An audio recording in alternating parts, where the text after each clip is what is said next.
की बात ये कहते थे कि तिरंगा नहीं लगेगा, अब तिरंगा लहरा रहा है। अब मैं एक चीज पूछना चाहती हूँ, अखिलेश जी ने अभी तक नहीं बताया वो यात्रा में जा रहे हैं कि नहीं। भाटी जी यहाँ पर है, मैं पूछकर बोलूंगी वरना वो नाराज हो जाएंगे। अखिलेश जी ने अभी तक पत्ते नहीं खोले, वो यात्रा में जाएंगे नहीं। मायावती जी कह चुकी हैं कि वो इस यात्रा में शामिल नहीं हो रही हैं। जयंत चौधरी ने कह दिया वो इस यात्रा में शामिल नहीं हो रहे हैं। शिवम, अब मुझे ये बताइए कि ये विपक्ष जोड़ो भी तो यात्रा होनी थी, 2024 के लिए तो हो रही है यात्रा। अजय वर्मा जी से पूछूंगी तो वो कहेंगे नहीं, ये तो ये राजनीतिक यात्रा नहीं है, लेकिन ये आखिर में 2024 के लिए है ना यात्रा।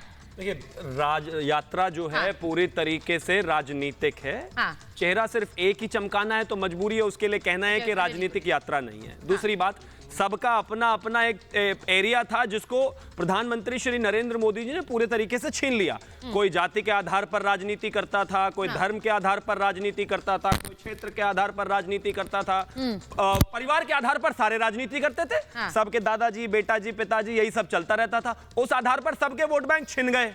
तो अब अपने अपने तरीके से सब रिवाइवल करने की कोशिश कर रहे हैं, लेकिन प्रॉब्लम यह है कि अगर राहुल गांधी के साथ अखिलेश यादव जी जुड़ जाएंगे तो उनके वोट बैंक का और उनकी महत्वाकांक्षाओं का क्या होगा। अगर उनके साथ मायावती जी जुड़ जाएंगी तो उनकी महत्वाकांक्षाओं का क्या होगा। अगर ममता बनर्जी जुड़ जाएंगी तो उनकी महत्वाकांक्षाओं का क्या होगा। इसी तरीके से अगर बिहार से नीतीश, ये विवाद तो सुलझने वाला नहीं है अजय जी, ये विवाद सुलझेगा नहीं। सब चाहते हैं, मैं तो कह रही हूँ तो नहीं रह सकते ना।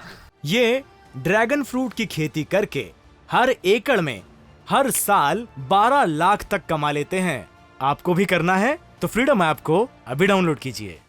मैं तो ये कह रही हूँ ये विवाद सुलझने वाला नहीं है। और मैं ये क्यों कह रही हूँ, क्योंकि यहाँ पर आप बड़े भाई, छोटे भाई, ये सब यहाँ तो आप बातें कर लेंगे भाटी जी के साथ। ये तुच्छ सोच है जो लोग सोचते लेकिन हैं, यात्रा में नहीं ला पाएंगे। नहीं, हाँ। हमने क्या, हम सबको सम्मान देते हैं इस देश में। भारत के हर नागरिक को, हिंदू, मुस्लिम, बौद्ध, पारसी, सिख, ईसाई, सबको हम समानता की बात करते हैं और सम्मान देते हैं। हम प्रोपोगंडिस्ट नहीं है। भाटी जी कोई बोल दीजिए वही आ जाए आपकी यात्रा में, अखिलेश जी को छोड़ दीजिए, भाटी जी आ जाए, भाटी जी आप जाइए इनके साथ। ये जो आप चिंता जाहिर कर रहे हैं, आप भी और शिवम त्यागी भी, आपकी चिंता पर गौर किया मेरी कोई चिंता नहीं है, मेरी कोई चिंता नहीं है, ना मैं राजनीतिक दल हूं ना मुझे चुनाव लड़ना है। आपने कहा ना 24 के लिए तो कुछ हो नहीं रहा। नहीं तो 24 के लिए तो है ये यात्रा। अच्छा भाटी जी आप बता दीजिए, व्यक्तिगत रूप से बताइए मुझे, ये यात्रा किस लिए है? राहुल जी क्यों यात्रा पे निकले हैं? राजनीतिक व्यक्ति, वो कोई तपस्वी है? राजनीतिक व्यक्ति सदैव राजनीतिक उद्देश्यों के लिए ही करता है। तो बस फिर आपने कह दिया, मैंने तो पहले भी कहा, दोबारा भी कह रहा हूं। फिर 2024 में मेरे मुंह से निकल गया था। नहीं मैं मान रही हूं, सोच समझ के बोल रहा हूं। मैं तो कह रही हूं आप सही बोलते हैं। यात्रा, इसमें कोई संदेह नहीं है,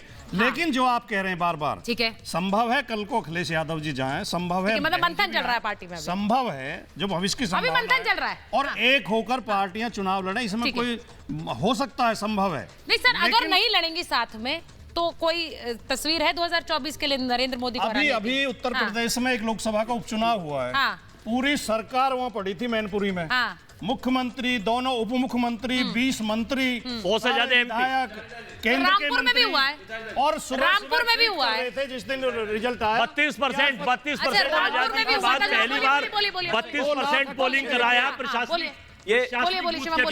वो अब कुमार विश्वास एक शब्द का इस्तेमाल करते हैं, आत्ममुग्ध बौना। अपने पिताजी की स्ट्रेटेजिक सीट को जीतने के बाद छाती इतनी जबरदस्त तरीके से फूल गई है जैसे पता नहीं चुनाव जीत गए हो। ये ड्रैगन फ्रूट की खेती करके हर एकड़ में हर साल 12 लाख तक कमा लेते हैं।